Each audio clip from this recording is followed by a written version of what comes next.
ما شاء الله الحمد لله والله ليال waxaynu bilaaban doonaa xafladii qiimaha badnayd ee aynu dhamaanteen wada sugaynay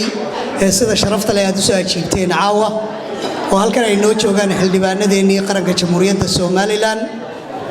oo si sharaf leh caawa aad halkan ugu macsuunteen waxaan idinku salaamayaa salaanta diinta islaamka waxaan runtii kolka hore halkan ku soo dhaweynayaa martida sharafta leh safaaraddeena Soomaaliland kusimaha safiirka daahir tukaale Yurub qaalib yeeynkeena kale lixdeeda xildhibaan marti qaadaan xildhibaanada inta ka joogta sagootin iyo soo dhaweyn iyo sagootinba marka aad iyo aad baan runtii ugu mahadnaqayaa hablihii hindisaheeda lahaa soo qaban qaabiyay Faadimo Dube iyo Saynab Cali Madoobe ka koow iyo asxaabtooda oo dhan waxaanan runtii way ka kooban yihiin London cidna kama maqnaa intaasaan runtii idinku mahadnaqayaa deehada wasalaam waxaan la hadlayaa dadka dibadda jooga ama gudahaba jooga mar walba dawlad baan ma hadiya jeer hadal haynaa dawladdu waa shicibka maaha intaan dooranay ma inta la doortay kuraasta ku fadhida waa dad la doortay inta xilka laga sugaya inay wax qabtaan oo ay walaaloobaan oo wax isku taraan oo u dabcaan xitaa laftigooda kuwii ay shalay doorteen inay u dabcaan oo ka daayaan aflagaadada iyo magaranaysa qaylada iyo haddaan lala jaan qaadin de socon maayaan iyaguna wayna la soo harayaan iyo xaggan joogin meemanayaan marka waxaan idinka rajaynayaa shicibka reer Soomaaliland meel kastuu joogo war dawladda hala raaco hala jaan qaado de jacaylada aad u qabtaan Soomaaliland haddaydan la jaan qaadin jacayladu waa beende marka aad u qabtaan Soomaaliland shalayna waan dooranay maantana waan aflagaadeynaa isma qabanaysadee بسم الله الرحمن الرحيم السلام عليكم ورحمة الله وبركاته waxaan ku faraxsanahay inaan maanta la joogo xildhibaanadii dacdeera ee qaranka oo halkan jooga waxa aan muddo dheer la hadlayay dadaan i dhageysanayn oo i jeedin oo siyaasiina oo wax kale ku way gabayada iyo suugaanta ma dhageystaan siyaasiyiin sida dhaqanka Obama iyo muxuu ahaa dowladda Ukraine iyo waxaasay dhageystaan iyo waxyaabo ka dhacay laakiin suugaanta ma dhageystaan laakiin waxaan maanta ku faraxsanahay maanta wixii xidhantii wixii aan oran lahaa war hadda toos inay oranayaan waa sharaf ay tahay mar haddii la igu soo dee inkastoonan waxba soo diyaarsan laakiin kelmadda keliya oo dhan waxa weeyaan the welcome waan soo dhaweynayaa dhammaan xildhibaanada ciddii soo qaban qaabisay xafladan quruxda badan ee sharafta lena aad iyo aad baan ugu mahadcelinayaa iyo dhammaantiinba intii ka soo ajiibtay aad baa mahadsantihiin assalaamu calaykum waraxmatullaahi wabarakaatu dhammaantiinba waan idin salaamayaa marti sharafta qiimaha badan ee ka soo qayb gashay habeenkan caawa aynu halkan ku soo dhaweynayno xildhibaanadeena sharafta leh ee inooga yimid dalkeenii jamhuuriyadda Soomaaliland xildhibaanadaas oo ka kooban 6 xildhibaan waxaan jecelahay inaan iskiin baro waxa halkan noo fadhiya xildhibaan kasta waxaan jecelahay inuu istaago markaan magaciisa sheego gudoomiye xigeenkii koobaad ee golaha wakiilada jamhuuriyadda Soomaaliland Siciid Mira Faarax aad buu mahadsan gudoomiye xigeenku waxaa ku xiga Axmed Maxamed Cabdilaahi Fanax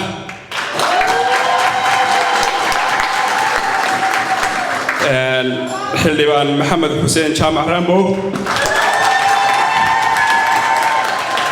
xildhibaan Abwaan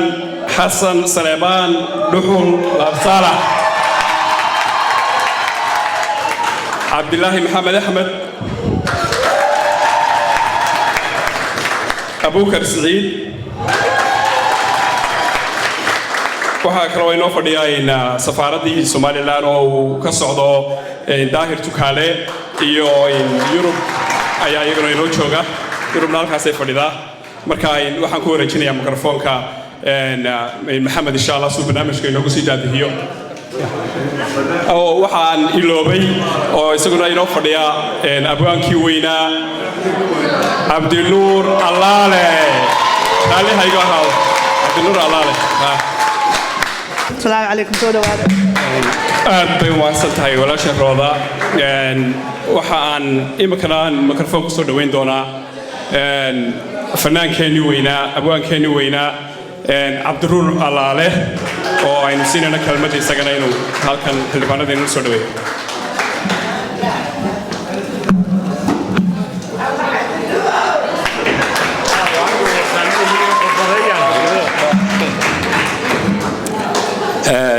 بسم الله الرحمن الرحيم إلهي باب مهدله وحن مركه وروما اللقي إلهي مركه حقا برنامج كان السقع عدي سوق بنقابسي أردوين تسميسي أيان مهد علينو علنية هل كانوا علنية مركه حقا حلبانا دا نصور نقضه حلبانا دو الشرف بين مدينين waxaan u malaynayaa in kastoo rag waaweyn arkay jiray maanta dhalinyarada arkayna anigu muddana waan soo fadhiyay dalka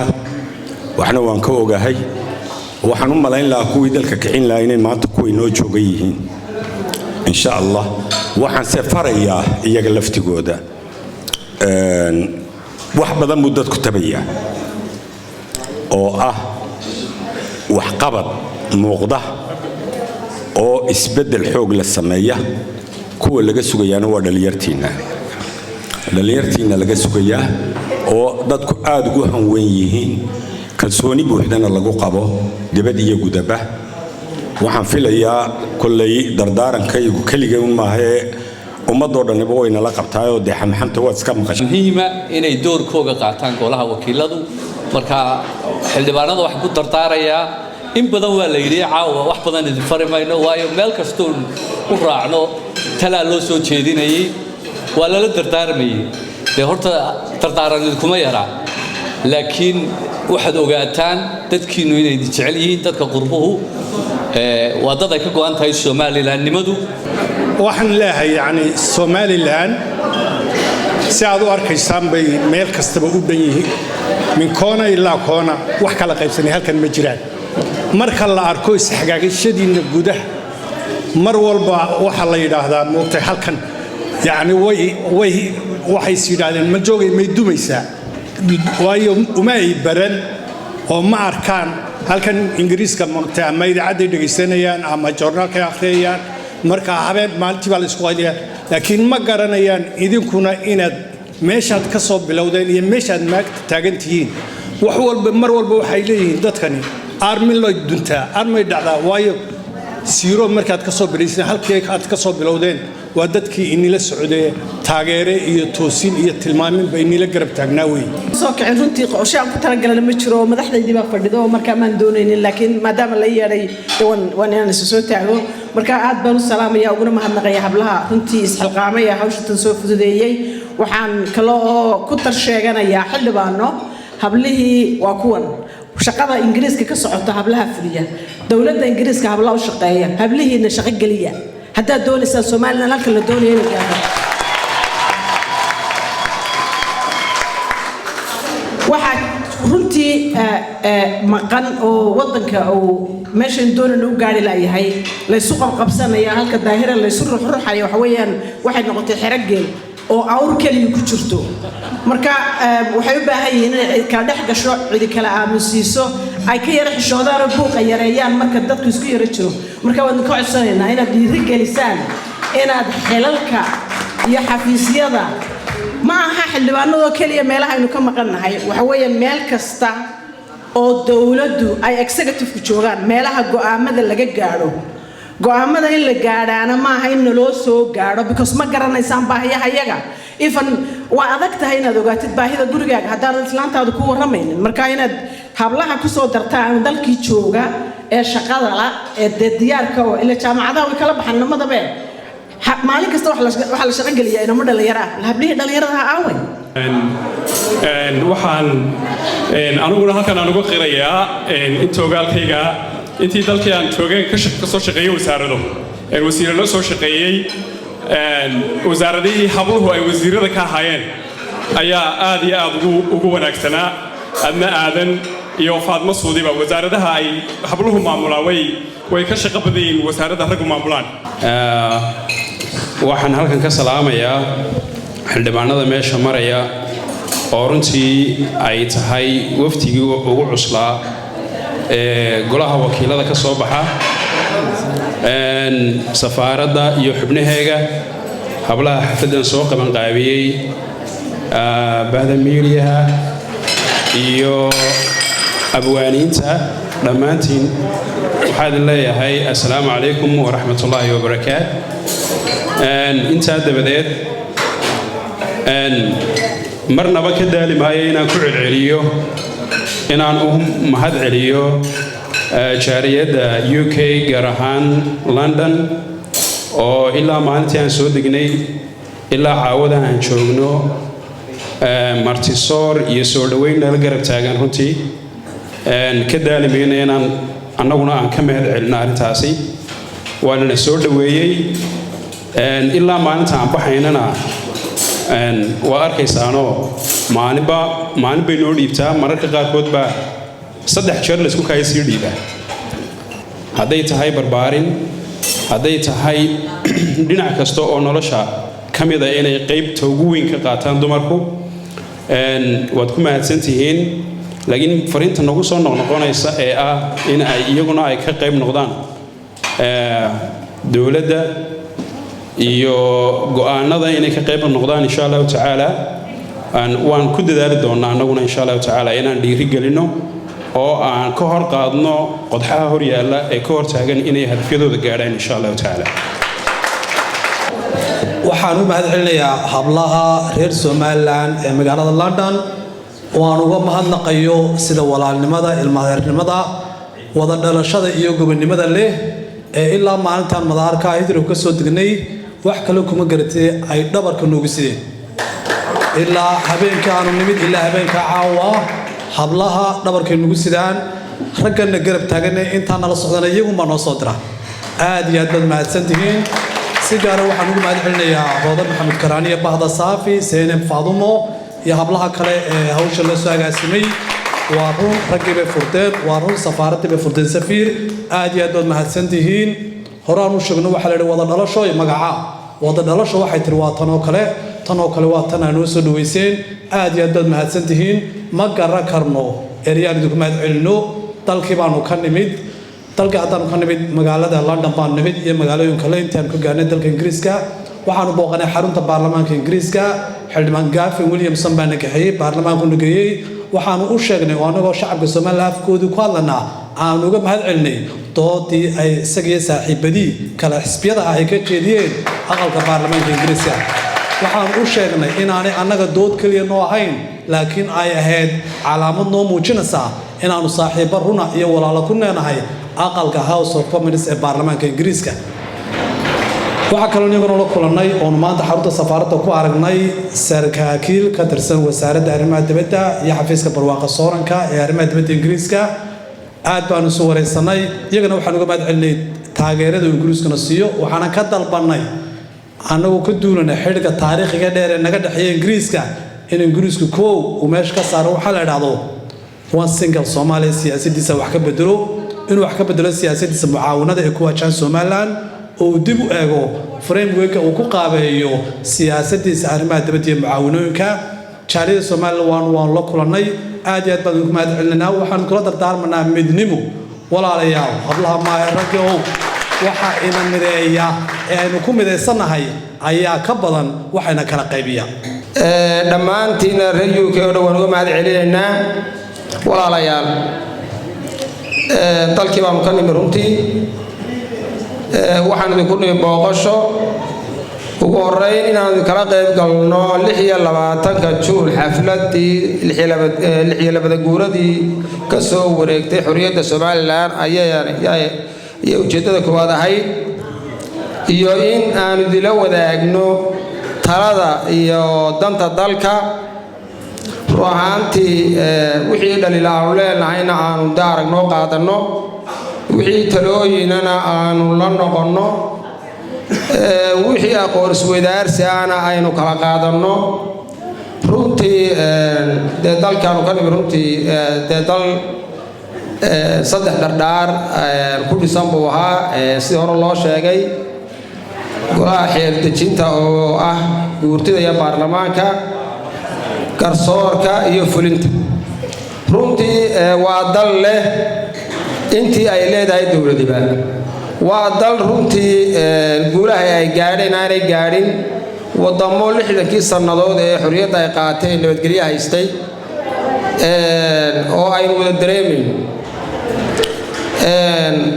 markay sidaa tahay 30 sano ayayna u qaadatay inaynu dib u helno xorriyaddeena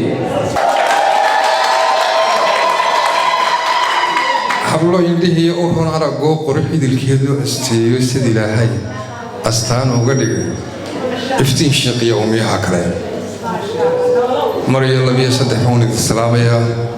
haweenka reer Somaliland ee munaasabaddan loogu sameeyey magaalada London iyagoo midaysan erayo kaliya ta ku soo koobi maayo mudanayaashii way idin mahadnaqeen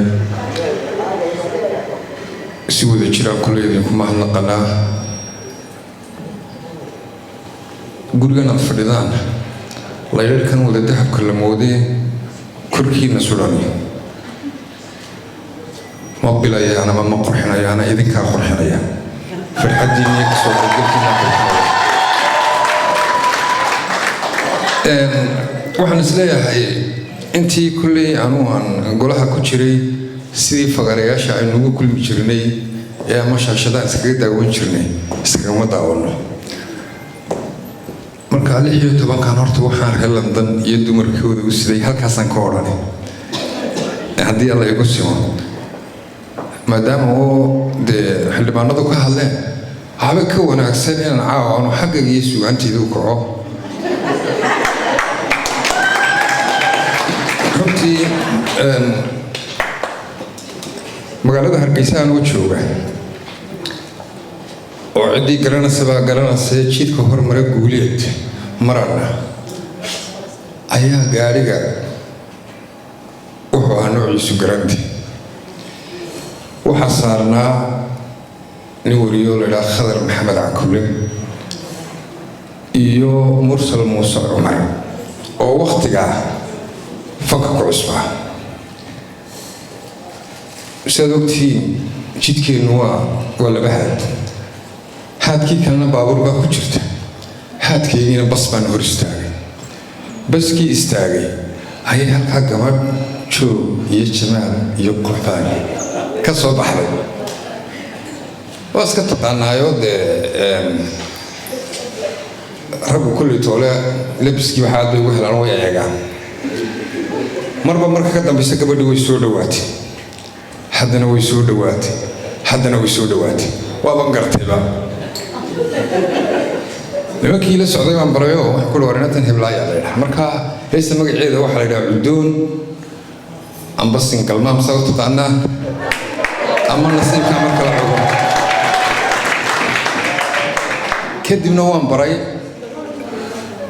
waxaan ku odhi inatan heblaaya la yidhaha quruxdeeda iyo midabkeeda aanay dhilangadiin ayaa akhlaaqadeeda ka turjumaya ninkana hebel baa la yidhaha ninkana hebel baa la yidhaha kadibna gabadhii baan waxooga ammaanay markaas intay habdhuhu markay xishoonayaan waa yar muusoodaan intay igu soo dhawaato bay tiri xasan ammaantaa madaxiiga dah oo maxaa dhacaan ku sawti la ifaray bay tiri markaa guurkeedii iyo gurgalkeedii baan waan ogaa halkii baanu ka dhaqaaqnay intii aan sii soconnay ayaa aan isweydiiyey oo ina taasi dee maxaa tari karta waxay noqotay inaan dhiirigelin uun waxay dhaca kadibna markii halkii aanu ku soconnay oo xaafadda biibsiga ahayd oo berigaasi allah u naxariistay uu degaan ninkii loola jiray daa'uud cali masxaf tagnay ayaan qoray markii aan qoray ayuu daa'uudna sidii uu ku laxmeeyo mursal baa qaaday haddaan erayadeeda waxoogaa idin xasuusiyo waxaa ka mid a ciiddiiyo dhulkeena iyo weli carrada kuma arag cidan dumarba kula simo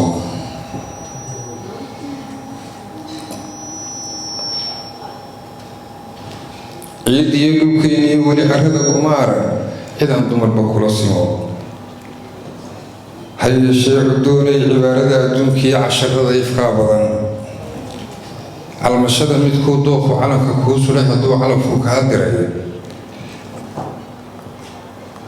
caashaq lagu hungoobiyo nin xunuciilkuu ku baday ragba ha uga caagine cidlo nolosha kelinimo cagka kuuma qalantay cadradii haygayaanka ah nasiibkaa markala cugo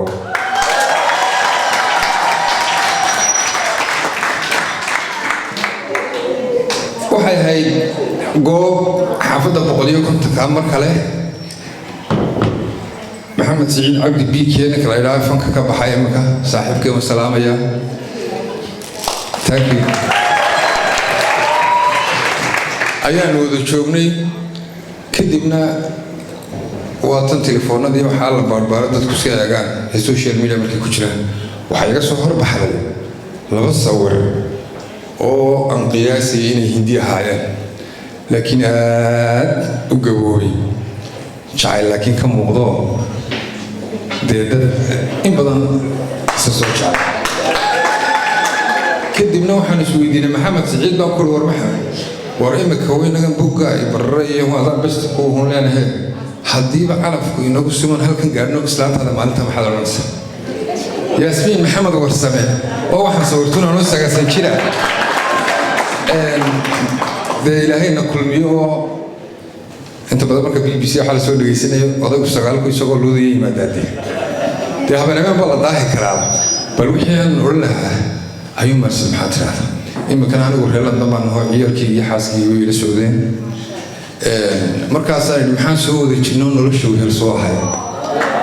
maxaan laba wacad galo qulubta jacaylka ku weyn xurmada ku waraabiyo muxuubo ugu soo wanqalay ahayn wada dhabaax maxaan caashaqa warkiisa la soo marnay waaya badan ma jiro wadka ruux hurtiyey waayeelka noqdaa xubbiga waqtiga quruxda lahayd haddii cimriga qayr leeyahay wejigaagu tegey qof weyn qof weyn ugu horreyn waxaan la qabaa mahadnaqa mudanayaashii golaha wakiilada iga horreeyey aad baan ugu mahadnaqayaa haweenka iyo jaaliyadda UK reer Somaliland si gaar ah hablaha ugu mahadnaqayaa runtii hablahana soo sharfay inoo yimiyeen karaameeyay anigoo og inay maalin shaqo tahay oo laga yaabo in qaarkood meelo fofog nooga yimaadeen si ay u karaameeyaan oo loo kulmaan mudanayaashooda golaha wakiilada mar labaad iyo mar saddexaad aad iyo aad baan ku mahadnaqayaa runtii dhammaantiin ma jiro horumar nin gaaro oo aanay haween ku tiirsanayn ragga halkan fadhiya nin walba gabadh baa ka dambaysay oo keentay markii nin walba gabadh baa dhaqaalaha u soo diraysay nin walba gabadh baa codka siisay waxaan kaliya rabaa inaan tilmaamo 2 kelmadood mid waxa weeye arrintii Yurub ay soo jeedisay runtii aad baan u dhageysanaynaa anagoo ku hadlaya magacayga iyo magaca shirkadooda golaha wakiilada golaha ka bilaabi doona inaanu ugu horeysiino inaanu hablaha reer Somaliland shaqo ka siino sidoo kale waxaanu gaarsiin doonaa madaxweynaha qaranka iyo cid kasta ay khusayso in maadaama habluhu ay yihiin haldoorkii qaranka hadday guda joogaan hadday dibad joogaanba in la siiyo tixgelintooda sidoo kale waxaanu ballan qaadaynaa dabar kasta oo dhiirigelinaya hanka hablaha inaanu faydno muddada aan joogno haddii la yidhaahdo waxaan u malaynayaa intaasina ay ku filan tahay aad iyo aad baan ugu mahadnaqayaa mar labaad iyo mar saddexaad haweenweynaha Yurub baa noo tidhi iyo daahir dhibiti daahir waxaan runtii sharaf ii ah inaanu la kulanno xildhibaanadan sharafta leh ee wafdiga ah runtii de xaflada kaliya may geline hawlo badan oo kalena way u yimaadeen dowladday la kulmeen waxyaabo badan bay darseen innakayna dhexgaleen oo darseen waxaa uga soo baxday dadka reer UK inay dad walaala ay yihiin ee reer Somaliland oo ay midaysan yihiin oo haddii maayo ay yihiin nuurkii ummadda ee dibadda u joogtay ay yihiin anigu inta aan ka shaqaynaya safaaradda runtii reer Somaliland wanaag maahan wax xumaana oo dhibaato